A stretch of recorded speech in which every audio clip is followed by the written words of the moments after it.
Maaga pa lamang ay gising na si Aling Norma. Sa simpleng barong-barong na yari sa yero at kahoy, tahimik niyang isinusuot ang kanyang kupas na bestida. Dala ang bayong na puno ng gulay. Bago pa sumikat ang araw, lumalabas na siya ng bahay upang makapwesto sa bangketa. Malayo-layo rin ang kanyang nilalakad, pero tinitiis niya ito dahil yun lamang ang pinagkukunan nila ng kabuhayan. Ma, dahan-dahan po. Baka mabigat na naman ang dala nyo. Sabi ng kanyang bunsong anak na si Nena, na noon ay 7 taong gulang pa lamang. Ngumiti lamang si Aling Norma at hinaplos ang ulo ng bata. Ayos lang anak, basta't makapagtinda si nanay para may pang-ulam tayo mamaya. Pagdating sa bangketa, isa-isa niyang inilatag ang mga gulay. Katulad na lamang ng sitaw, talong, kamatis, repolyo, at ilang perasong kalabasa. Ibinibilad niya ito sa harapan ng araw. Inaayos kahit walang trapal na proteksyon. Kapag tag-ulan naman, halos maghabol siya ng karton at plastik para takpan ang kanyang mga paninda. Hindi biro ang magtinda sa bangketa, lalo na't palaging may banta ng clearing operation. Minsan, sa isang iglap, nawawala ang pinaghirapan niyang puhunan dahil kinukuha lamang ng mga otoridad. Subalit hindi siya sumusuko sa hamon ng buhay. Para kay Aling Norma, ang bawat peraso ng gulay na maibenta ay dagdag para sa pambaon ng kanyang mga anak. May 5 bibig siyang pinapakain at lahat ng iyon ay nakasalalay sa kanyang pawis at tiyaga. Kung minsan, ay hindi siya makakain ng maayos, basta't masiguro lamang na may maiuwi siyang pagkain para sa kanyang pamilya. Sa kabilang banda, naroon si Roelio, ang kanyang asawa. Nasa bahay lamang ito at walang hanap buhay. Umaasa lang rin ito kay Norma. Madalas ay nakahiga ito at nagiinom kasama ang mga kapitbahay. Tila walang pakialam sa hirap na dinadala ng kanyang asawa. Ngunit kahit ganoon, pinipili pa rin ni Norma ang manahimik. Mahal niya si Roelio at para sa kanya, ang pinakamahalaga ay ang kanyang mga anak. Habang nagtitinda, hindi maiwasan ni Norma na pagmasdan ng ibang nagtitinda rin sa paligid. May ilan na medyo umaasenso na. Nakapagpatayo na ng maliit na pwesto o nakapagpaaral na ng anak sa pribadong paaralan. Napapabuntong hininga na lamang siya. Kailan kaya darating ang araw na makakamtan din namin yan? Bulong niya sa sarili. Ngunit agad rin niyang pinalitan ng ngiti ang kanyang mukha kapag lumalapit ang mga anak para maghatid ng tubig o pagkain sa kanya.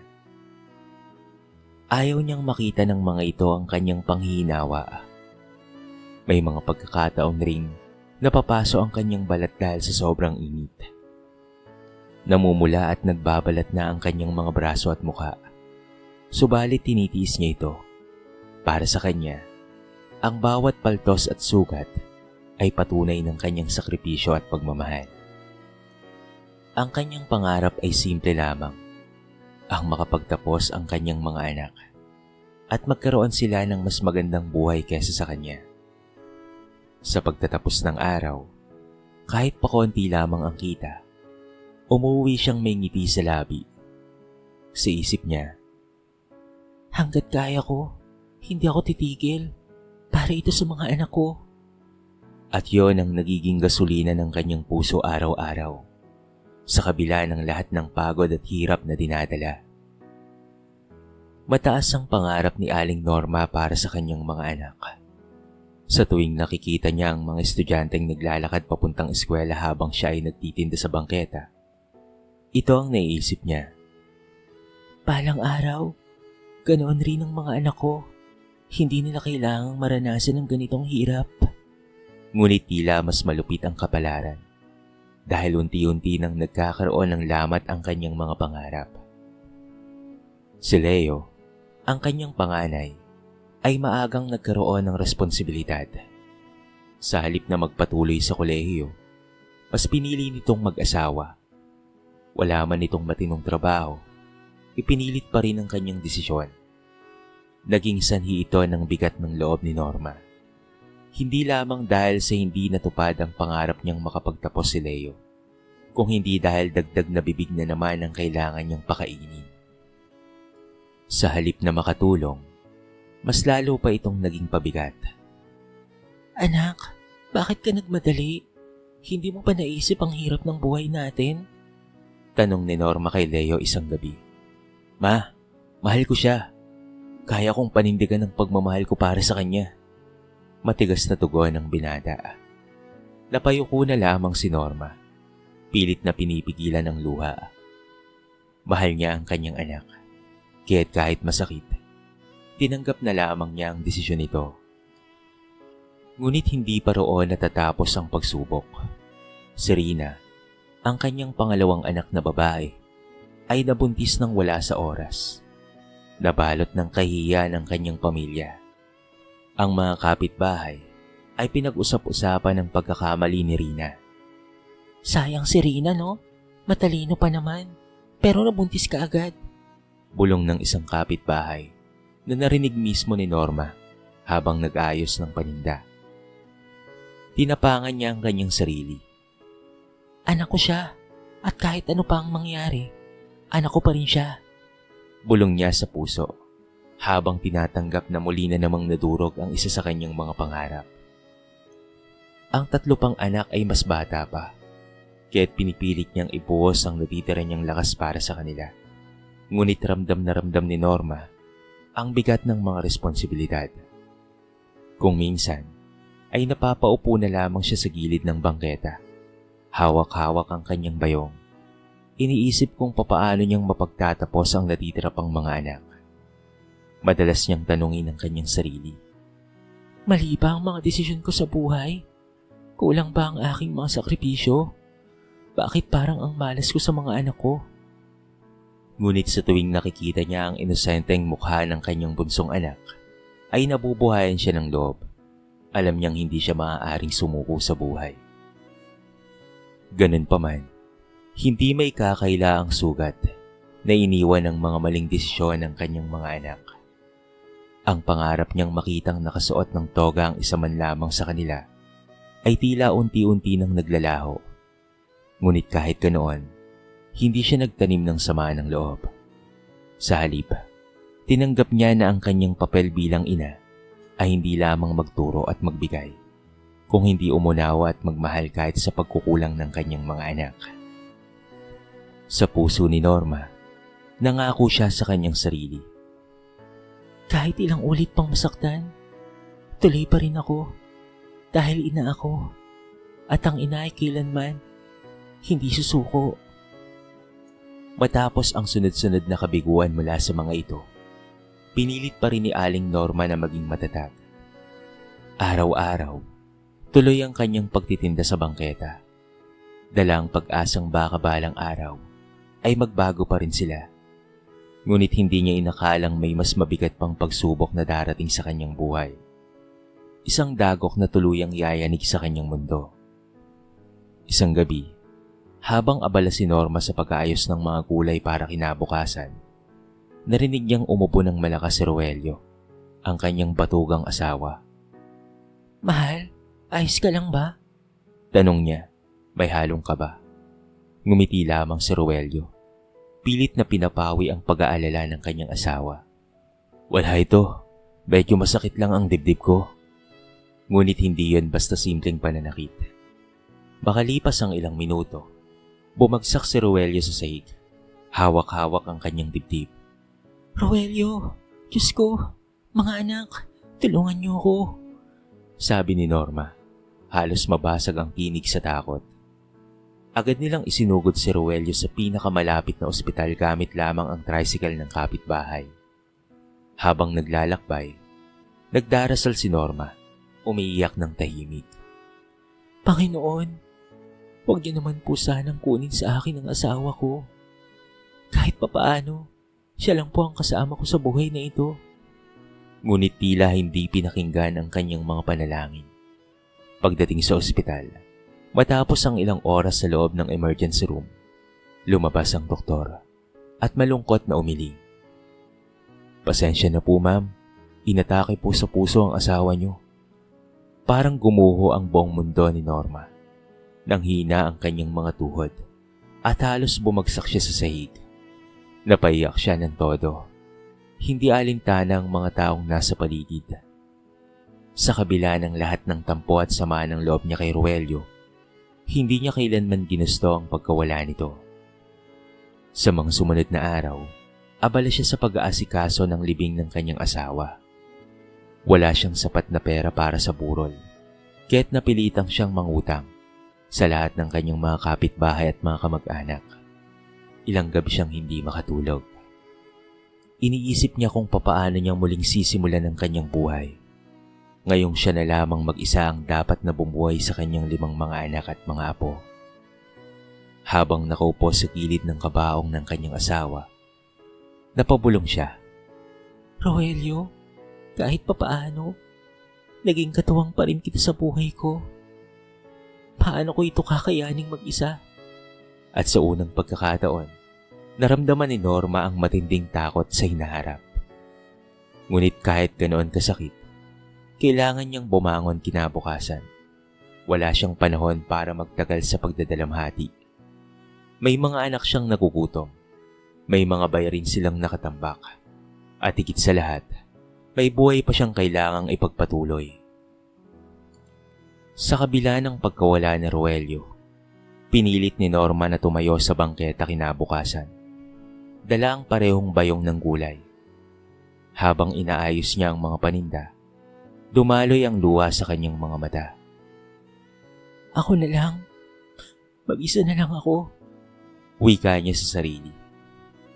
Mula nang mamatay si Roelio, tuluyan ng mas bumigat ang pasa ni Aling Norma.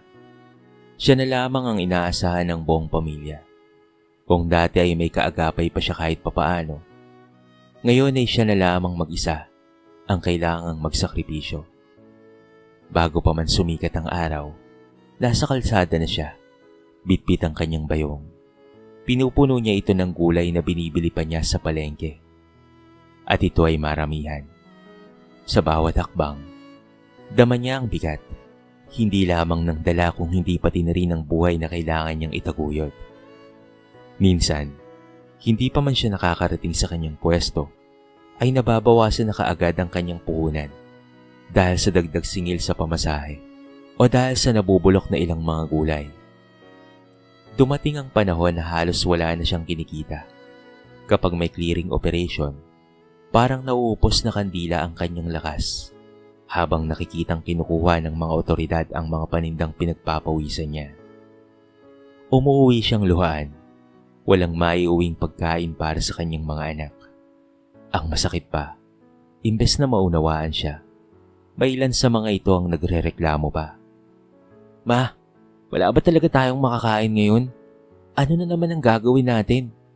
Tanong ni Leo, na tila nakalimutang tumulong. Napapikit si Norma, pilit na nilulunok ang pait. Kung alam niyo lang ang hirap na dinaranas ko araw-araw, para lamang may mailagay sa mesa. Hindi lang paninda ang nawawala, kung hindi pati na rin ang kanyang kalusugan ay unti-unti na ring bumibigay. Ang balat niya, dati kayo manggilang, ngayon sunog na sa araw. Nagbabalat at may mga sugat at paltos, ngunit wala siyang panahon para mag-alaga ng sarili. Ang iniisip lamang niya ay kung papaanong maitataguyod ang natitira niyang mga anak. Minsan, kahit wala ng benta, pumapasok siya sa bahay na may ngiti pa rin. Pasensya na kayo ha, ito lang ang meron tayo ngayon. Ilang peraso ng tinapay o sabaw ng gulay na halos wala ng lasa. Ngunit para kay Norma, mahalaga pa rin ang may mailapag siya sa hapag. May mga kapitbahay na hindi maiwasang husgahan siya. Si Norma, ang malas-malas talaga. Walang nangyayaring maganda sa kanyang pamilya. Paano ba naman kasi? Ang mga anak ay walang silbi. Siya lang ang nagtitiis. Narinig niya ang lahat ng iyon. Pero nagbingi-bingihan na lamang siya. Mas pinili niyang manahimik at ituon ang lakas sa pagbangon sa araw-araw. Sa mga gabing tahimik, doon lamang siya lumuluha ng walang nakakarinig.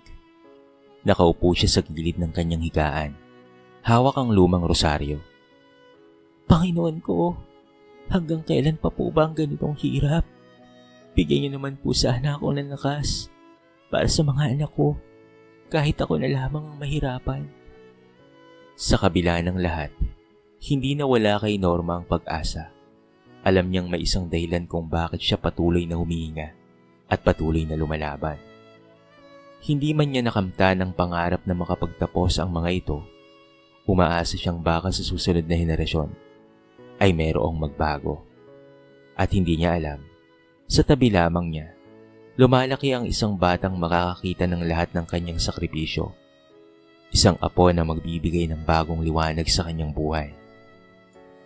Lumipas ang ilang taon at unti-unting nagsipaghiwa-hiwalay ang mga anak ni Norma. Ang iba ay nakatira sa mga asawa nila. Ang ilan ay lumuwas para maghanap ng kapalaran. Ngunit halos wala ni isa ang tuluyang nakatulong sa kanilang ina. Si Norma, sa kabila ng lahat, ay nanatiling nakatayo sa bangketa. Patuloy na nagtitinda ng gulay upang mabuhay. Ngunit sa lahat ng mga taong umalis at naglayo, may isa namang naiwan, ang kanyang apong si Jonathan. Anak ni Rina. Bata pa lamang si Jonathan. Lagi na siyang kasakasama ng kanyang lola. Siya ang madalas na magbuhat ng bayong. Siya ang nag-aabot ng paninda sa mga suki. At siya rin ang umaalalay kapag sobrang pagod na ang matanda. Lola, ako na po ang mag-aabot ng sukli. Baka po malito kayo. Masiglang wika ng bata. Ngumiti si Norma. Dama ang kaunting gaan ng kalooban. Salamat, Jonathan, ha? Buti na lang at nariyan ka. Kung wala ka baka matagal na akong sumuko. Habang lumalaki, nakikita ni Jonathan ang lahat ng hirap ng kanyang lola. Ang pawis na halos pumabaha sa noo nito tuwing tirik ang araw. Ang balat na unti-unti nang nagkakapeklat at namumula dahil sa sobrang init at ulan. Ang pagod sa bawat hakbang pauwi, dala ang mabigat na bayong kahit kakaunti lamang ang naibenta. Sa murang isipan ni Jonathan, unti-unti siyang namulat. Hindi dapat ganito ang buhay ng lola ko. Bahalang araw, iahon ko siya sa hirap. Madalas, kapag gabi na at tapos na ang pagtitinda nila, nakaupo silang dalawa sa labas ng bahay. Doon ibinubulong ni Jonathan ang kanyang mga pangarap. Lola, bahalang araw po magiging profesional ako. Magkakaroon po ako ng magandang trabaho. Bibili po ako ng bahay at pati na rin sasakyan. At hindi ka na po magtatrabaho kahit kailan. Sapagkat aalagaan po kita, Lola. Napapaluha na lamang si Aling Norma at marahang haaplos sa buhok ng kanyang apo. Apo, huwag mong problemahin ang lola mo, ha? Basta't mag-aral kang mabuti. Yun ang pinakamagandang regalo mo sa akin, Apo. At yun nga ang ginawa ni Jonathan.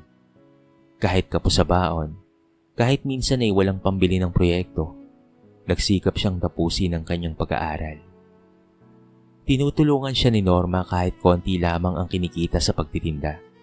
Kapag hindi sapat, si Jonathan mismo ang nagtatrabaho bilang tagabitbit sa palengke o kaya tagalinis ng bakuran ng mga kapitbahay. Marami ang humahanga sa batang ito. Iba si Jonathan, mabait at masipag, malayong malayo sa kanyang mga tiyuhin at magulang, at hindi rin siya tulad ng ibang apo na walang pakialam. Siya ay buhay ng lola niya ang kanyang iniisip. Tuwing maririnig ito, nagiging mas matatag si Norma. Para bang bumabalik ang kanyang lakas dahil alam niyang may isang tao pala na tunay na nakakaunawa sa kanyang mga sakripisyo. Sa bawat araw na lumilipas, unti-unting natatanim sa puso ni Jonathan ang inspirasyon. At ang inspirasyong iyon ay walang iba kung hindi ang kanyang lola, si Aling Norma, na nagsakripisyo ng lahat kahit kapalit ay sugat ang katawan at pagod na kaluluwa. Hindi alam ni Norma na ang batang ito na lagi niyang karamay sa bangketa ang siyang magiging susi para maranasan niya ang ginhawa na matagal na niyang pinapangarap. Matapos ang maraming taon ng pagtitiis at sakripisyo, dumating rin ang araw na pinakahihintay ni Jonathan at pati na rin ni Aling Norma.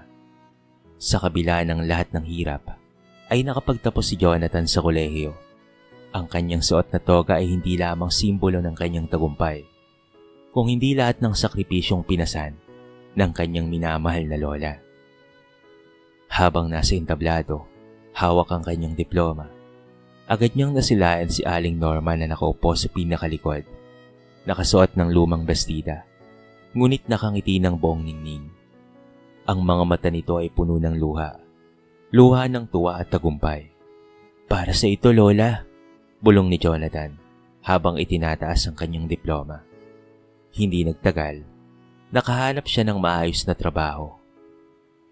Sa unang sweldo niya, agad niyang naisipan ang matagal na niyang pangarap, ang pasayahin ng kanyang lola.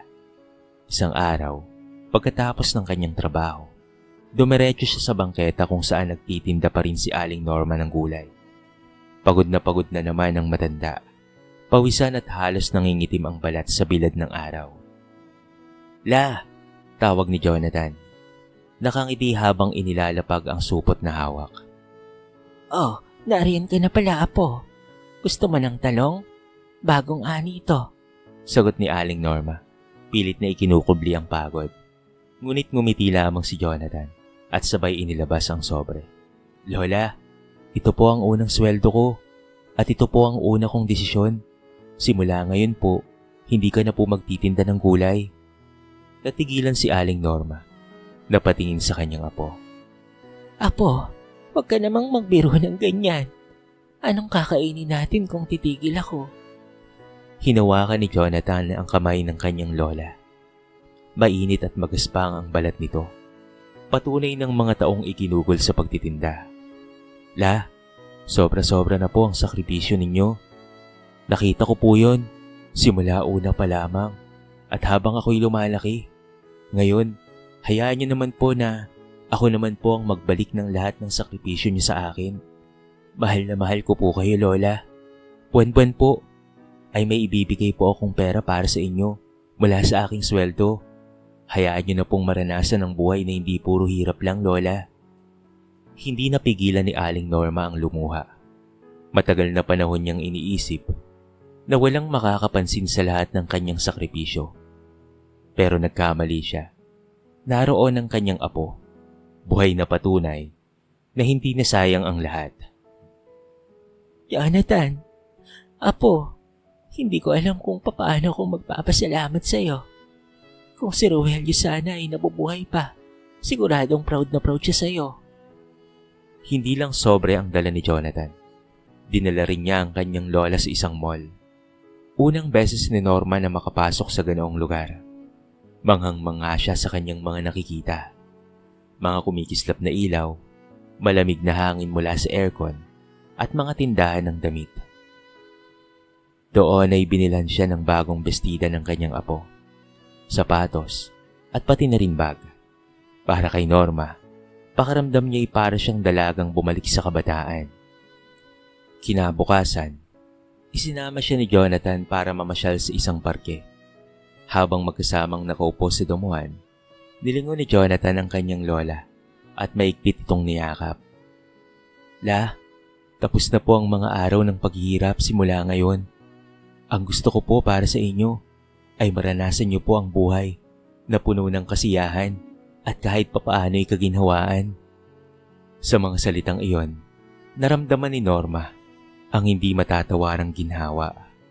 Ang ginhawang hindi galing sa pera o material na bagay, kung hindi sa pagmamahal ng kanyang apo, na kanyang minahal rin naman ng totoo at pinagsakripisyuhan.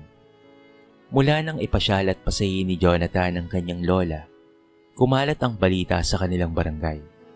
Marami ang humanga sa binata. Sa murang edad nito, ay marunong itong lumingon sa pinagmulan at nagpapahalaga sa sakripisyo ng kanyang lola.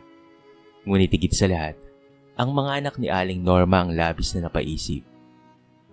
Si Leo, ang panganay, ay nakaramdam ng hiya. Sa dami ng taon, Wala siyang nagawa kung hindi dagdagan ng pasani ng kanyang ina. Ngayon, nakita niyang ang anak ng kanyang kapatid, isang apo lamang ni Norma, ang siyang nag-alay ng ginhawa. Mahal, nabalitaan mo ba ang ginagawa ni Jonathan? Nakakahiya, no? Imbes na kaming mga anak ni nanay, ang apo pa niyang si Jonathan, ang nagbibigay sa kanya ngayon ng maginhawang buhay. Bulong ni Leo sa kanyang asawa. Tumango lamang ang babae at sinabing, Kung tutuusin, matagal ka nang dapat na tumutulong. Wala kang ginawa kung hindi ang dumipende na lamang. Si Rina, na siyang ina ni Jonathan, ay halos malusaw sa kahiyan. Naaalala niya pa kung papaano niyang biniko ang kanyang ina noong siya'y nabuntis ng wala sa oras at kung papaano niyang pinabayaan ang kanyang anak. Pero ngayon, ito pa ang mismong nagbago ng kapalaran ng kanilang pamilya. Ma, Sabi ni Rina isang gabi, halos hindi makatingin kay Norma. pasensya na po sa lahat ng sakit na naidulot ko noon. Nakita ko kung papaano kayong ipaglaban ng anak ko. Hayaan niyo po. Magbabago na rin po ako. Susubukan ko pong makatulong. Ang tatlo pang nakababatang anak ni Norma ay nakaramdam rin ng matinding hiya. Hindi man nila hayagang ipinapakita. Unti-unti nilang sinisimulang baguhin ang kanilang pananaw.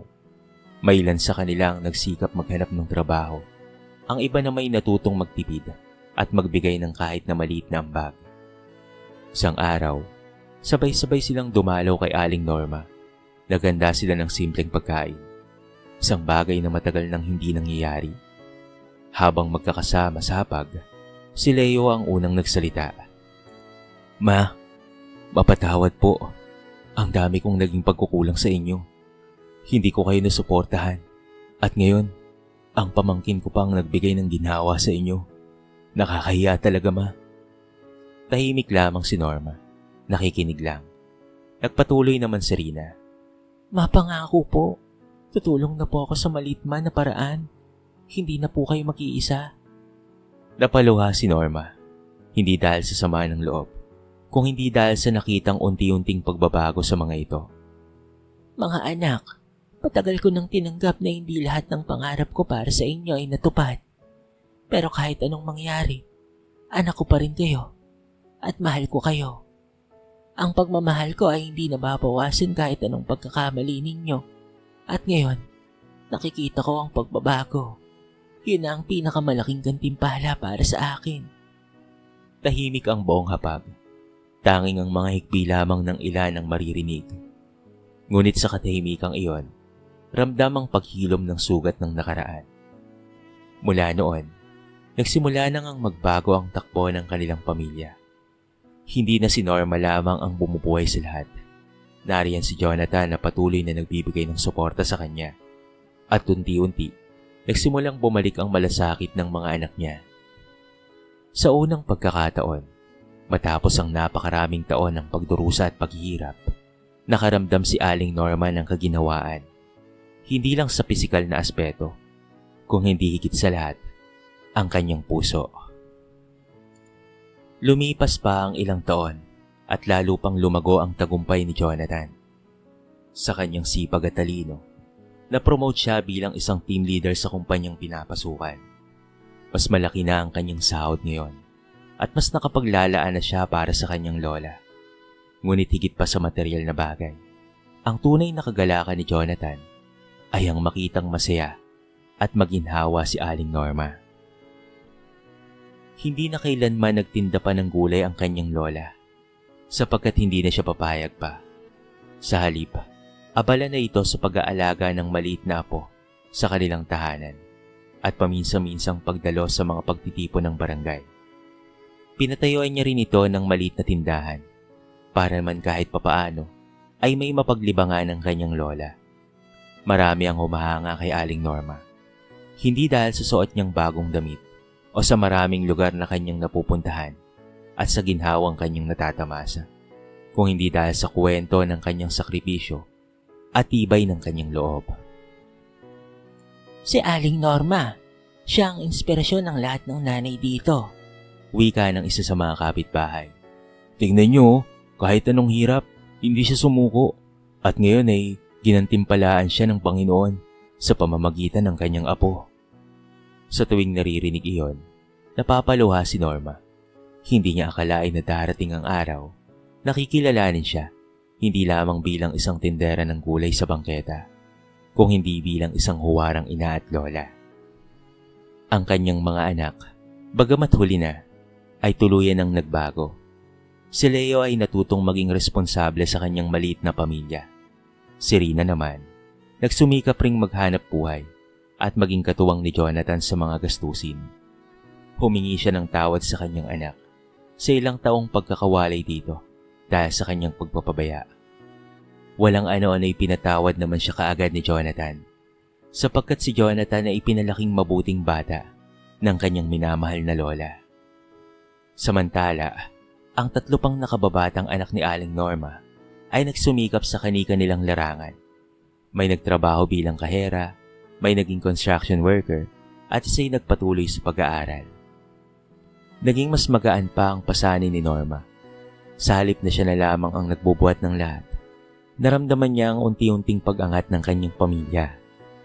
Ang dating tahanang puno ng pagtatalo at sisi ay napalitan ng pagtutulungan at pagmamahalan. Isang gabi, habang magkasama silang lahat sa pagkainan, tumayo si Jonathan at nagsalita. Lola, at sa inyo pong lahat, lagi kong sinasabi sa sarili ko na hindi ako magiging ganito kung hindi ko nakita ang sakripisyo ni Lola. Kaya lahat ng ginagawa ko ngayon ay para sa kanya. Gusto kong iparamdam kay Lola ang maginhawang buhay. Lalo na, siya ang nagsakripisyo higit sa lahat para tayo mabuhay. Lola, gusto ko lang sabihin po na mahal kita. Utang ko po sa iyo ang aking buhay. At kung hindi po dahil sa inyo, wala po ako ngayon sa kinakatayuan ko. Sabay-sabay tayong bumangon at magsikap sa buhay. Tahimik ang lahat at maya-maya nagpalakpakan sila. Napuno ng saya at pag-asa ang buong tahanan. Si Norma, na ngayon nakaupo lamang at nakatingin sa kanyang mga anak at apo, ay napangiti habang pinupunasan ng luhang dumadaloy sa kanyang pisngi. Salamat po, Panginoon.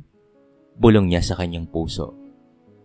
Hindi na sayang ang bawat patak ng pawis, bawat hapdi ng balat na nasunog sa araw, bawat bighati na naranasan ko. May bunga pala ang lahat ng iyon, Panginoon. Maraming salamat po. At sa gabing iyon, natulog si Aling Norma ng mahimbing. Magaan ang kanyang puso at damdamin. Hindi na siya nag-aalala kung papaanong bubuhayin ang kanyang pamilya dahil alam niyang nahanap na nila ang tamang landas. Ang kanyang kwento ay nagsilbing paalala sa lahat na ang tunay na pag-ibig ng isang ina ay walang hanggan at kahit gaano kahirap ang daan, ang sakripisyo ay laging merong gantimpala. Dito na po nagtatapos ang ating mixing kwento sa araw na ito. Sana po ay nagustuhan nyo at kinapulutan nyo ng maraming aral. Kayo mga kabarangay, ano ang masasabi nyo sa ating kwento? I-comment nyo naman sa baba ang inyong mga reaksyon at babasahin natin ang lahat ng yan. I-comment nyo na rin kung taga saan kayo para naman malaman ko kung hanggang saan nakaabot ang video na ito. Paki-like and share na rin ang ating kwento para mapakinggan rin ng iba. At kung bago ka pa lamang sa ating channel, baka naman pwedeng pakihit ang subscribe button at bell notification button para palagi kang updated sa mga bago nating upload na katulad nito. So paano mga kabarangay? Hanggang sa muli. Thank you so much and peace out.